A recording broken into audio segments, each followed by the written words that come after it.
Welcome to the Futures Lab.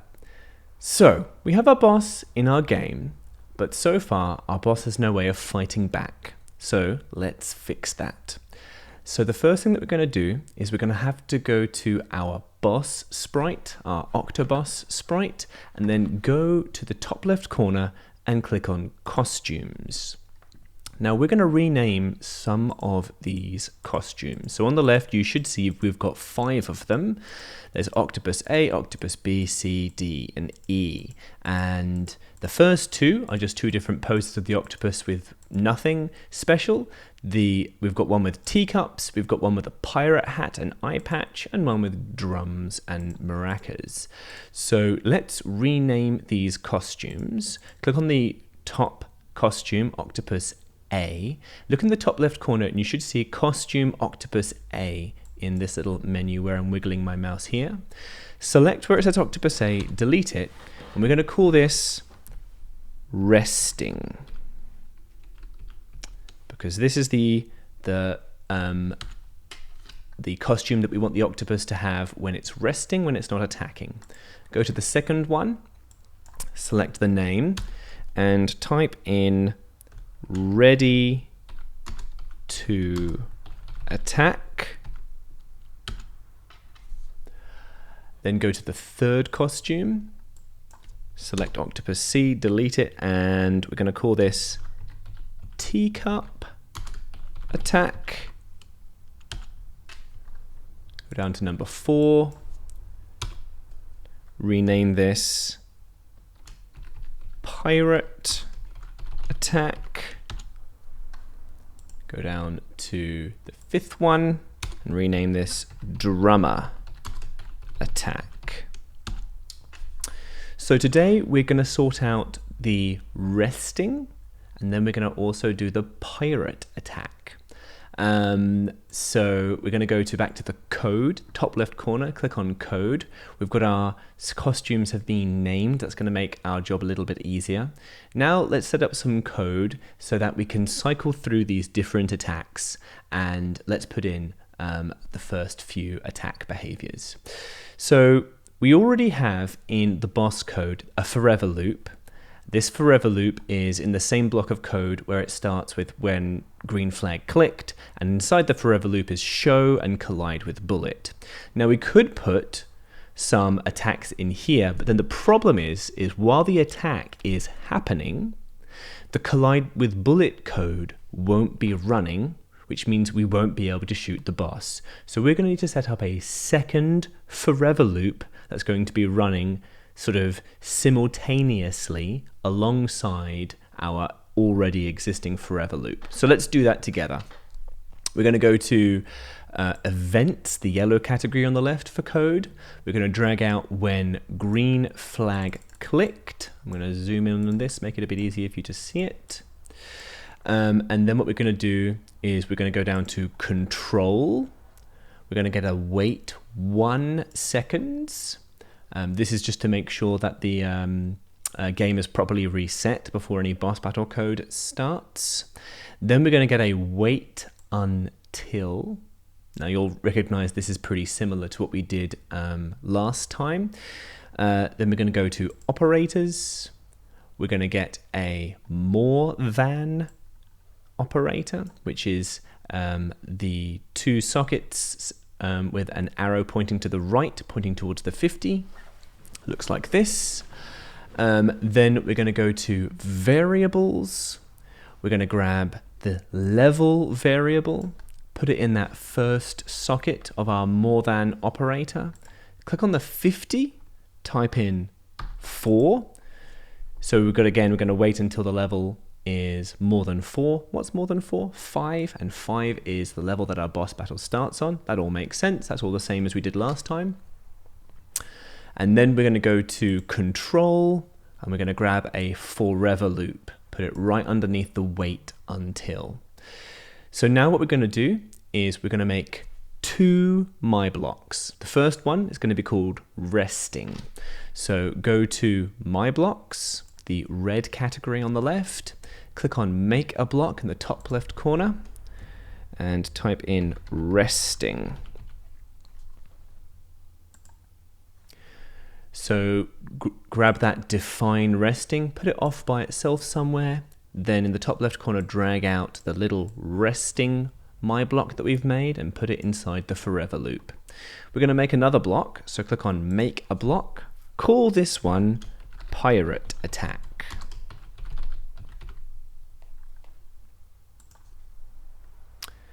Now, normally it would probably be a good idea to call this like the charge attack, but I figure we'll do this in a bit more of a fun way, where that's kind of visual. The important thing is that you know what the attack is, what it does, what it looks like. So now drag the pirate attack my block from the top left corner and put it underneath resting. So far, what we now have is when green flag clicked, wait 1 second, wait until the level is 5 or more, and then forever, resting, then pirate attack, and keep changing between them. So let's have a look at these two my blocks. Let's first put some code underneath define resting. So let's go to looks, because we want to make sure that the octopus has the right costume on for resting. And this is where that work we did where we renamed all the costumes is going to make our life a bit easier. So now have a look for switch costume to, it's about 5 down in the looks category, the dark purple category. Drag out switch costume to, click on that white triangle. Mine says drummer attack, but we're going to change it to resting. Okay, so now we're just going to put in a few lines that just give the player a bit of a time to get ready. So we're going to go to control. We're going to grab a wait 1 second and put it underneath switch costume to resting. Then we're going to go to motion. We're going to grab a glide 1 second to X 0 and Y 100. We're going to change that Y 100 to Y 70. So we should now have glide 1 second to X equals 0, Y equals 70. It's going to basically just slide down a little bit. We're going to go to control, grab out another wait 1 second. We're going to go to looks. We're going to drag out another switch costume. We're going to switch the costume to ready to attack. And we're going to wait 1 more second.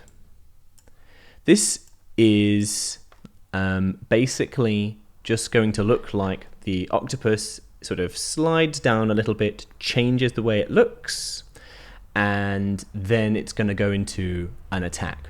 All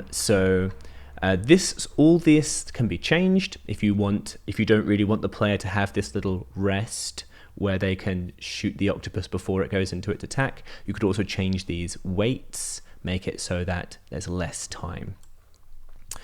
Let's hit go, and let's hit our cheat code Q to skip to level 5 and see what that looks like. Okay, so the octopus slides down, it changes, and that's just going to flicker. It's going to do not much of anything. That's fine. All right, let's put some code into our pirate attack, and then all this code that we put into our resting is going to make a lot more sense. So all these different behaviors, first it's just going to do them in order: resting, pirate attack, other attack, other attack. But later on, we might build a bit more of a system whereby it randomly goes to a different attack and rests in between each of them. But we can figure that out later. Okay, so first of all, let's go to looks. Let's get out switch costume, and we're going to switch the costume to the pirate attack. So again, makes our life a little easier knowing what these costumes are. Go to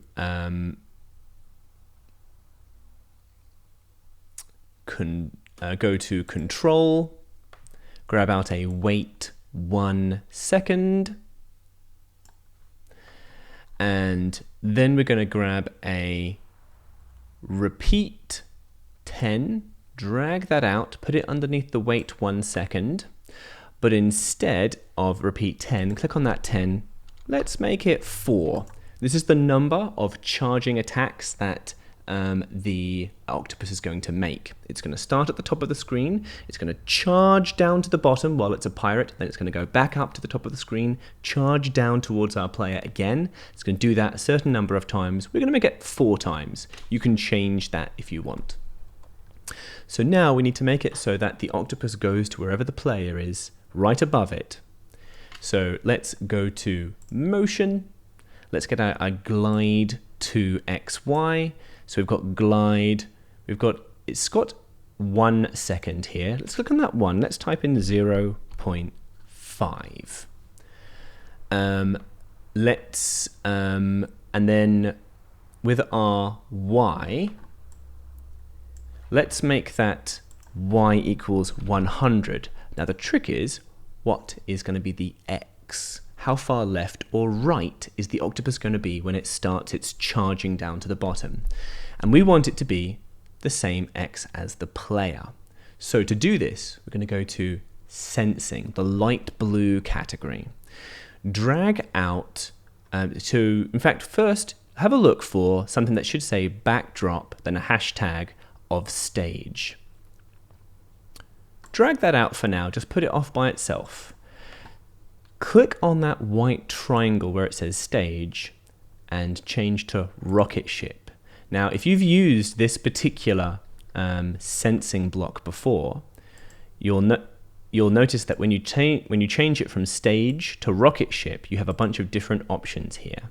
And the first option is the one that we want, X position of rocket ship. So however far left or right the rocket ship is, the octopus is going to go to that same X position. So drag that in to next to where it says X in our glide block, and then we're going to put in a very brief wait. So go to Control, get out a wait 1 second, and put it right underneath that glide. Click on the 1. We want to type in 0.1, just a tiny little pause before it starts charging down. So now we need to make it so that it charges down towards the player. So grab a repeat 10, put it underneath the wait 0.1 seconds. And I'm just going to give you the numbers for this. And there are other ways of doing this, but just for now, this is nice and easy. So make it repeat 35. Click on that 10, type in 35. We want it to move downwards. So we want to change Y by -7 is a good number that I found. You can, again, change the numbers on this if you want. Have a bit of an experiment. But go to Motion, the dark blue category in the top left corner, drag out change Y by 10, click on the 10, type in -7. Okay, and then we're going to put in an if statement. So we're going to go to Control, right underneath that change Y by -7, which is going to move it down just a little bit. Drag out an if then. Now this is very important where this goes. This needs to go right underneath change Y by 7. It can't be down here, and it can't have the change 7 inside it. The if needs to go right underneath. This is going to be our way of checking to see if the octopus has touched the player or not. Okay, so nice and simple. Go to Sensing, the light blue category. Look at the top option you have, touching mouse pointer. Drag that out, put it in that 6-sided shaped hole in between if and then. So now you've got if touching mouse pointer, then click on that white triangle next to where it says mouse pointer, because we want to see if we're touching the rocket ship. And if we have, let's just stop all for now. So go to Control, look near the bottom, and you should have stop all. Put that into the if. So that is pretty much everything that we need for the pirate attack. Let's hit go. I'm going to make this nice and big so you can see it. Let's hit Q to skip to our boss battle. Octopus slides down, it's done its resting attack, and now, there we go. The octopus moves to wherever the player is, charges down, and throughout this whole process, we can shoot the octopus. Oh! And if it touches us, we lose. So there we have it. There's our first attack. Well, our first two behaviors are in basically our boss behaviors, resting and pirate attack. Tune in next time, and we will do the next attack and maybe do some improvements to the pirate attack as well. So until I see you guys next time, take care of yourselves, be cool to each other. We'll see you next time.